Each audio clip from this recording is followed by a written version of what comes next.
भारत में corona virus की दूसरी लहर बेहद खतरनाक साबित हो रही है। एक तरफ दुनिया के कई देश इससे जूझ रहे हैं, तो कुछ ने काफी हद तक इस पर काबू भी पा लिया है।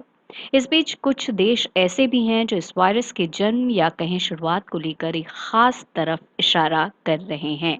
सबसे पहले अमेरिका, फिर ऑस्ट्रेलिया और अब इजराइल ने भी बिना नाम लिए चीन की तरफ इशारा किया है। भारत में इजरायली राजदूत रॉन माल्का के बयान को गौर से देखें तो वो काफी कुछ कहता है। माल्का ने रविवार शाम कहा, कोरोना वायरस के बारे में एक बात मैं जोर देकर कहना चाहता हूँ, ये वायरस बेहद बेहद संदिग्ध किस्म का है। न्यूज एजेंसी को दिए बयान में माल्का ने इजराइल के हालात का जिक्र किया। कहा, महामारी की शुरुआती लहर में हमारे देश में हालात खराब हो रहे थे। इस दौर में भारत ने हमारी जो मदद की उसे हम कभी भुला नहीं सकते। भारत और इजराइल की दोस्ती बेमिसाल है। जिन चीजों के हम एक्सपर्ट हैं उनको एक दूसरे से शेयर करते हैं और आगे भी ये काम जारी रहेगा। ये अपने लोगों की जान बचाने की जंग है। इसके साथ ही उन्होंने दोहराया है कि वो भारत की मदद की हर मुमकिन कोशिश करेंगे।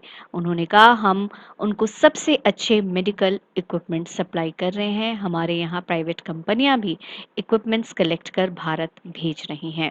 अब बात उसकी जिसकी ओर माल का शक भरी नजर डाल रहे हैं, यानी चीन। उन्होंने एक चौंका देने वाली बात कही है। उन्होंने कहा, एक चीज पर हमें नजर रखनी होगी कि ये वायरस बेहद बेहद संदिग्ध किस्म का है। हम इसकी चपेट में बार बार आ रहे हैं, ये हमें चौंका रहा है।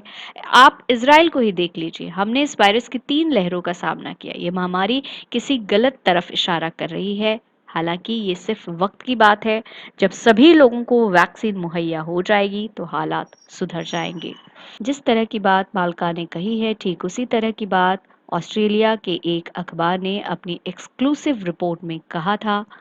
उसमें लिखा गया है कि कोरोना वायरस को चीनी सेना और वहां के वैज्ञानिक जैविक हथियार के तौर पर इस्तेमाल करना चाहते थे। इस पर 2015 से काम जारी था। इसलिए ये बात मानने की कोई वजह नहीं है कि ये किसी चमगादड़ बाजार से फैला। इसके पहले पूर्व अमेरिकी राष्ट्रपति डोनाल्ड ट्रंप ने भी कोरोना को चीनी वायरस कहा था और अब इजरायली राजदूत इसी तरफ इशारा कर रहे हैं। संदिग्ध कहने से उनका मतलब ये हो सकता है कि ये वायरस किसी लैब में तैयार किया गया हो। चीन की वुहान लैब की एक रिसर्चर भी यही दावा कर चुकी हैं। सत्ता विमर्श ब्यूरो की रिपोर्ट।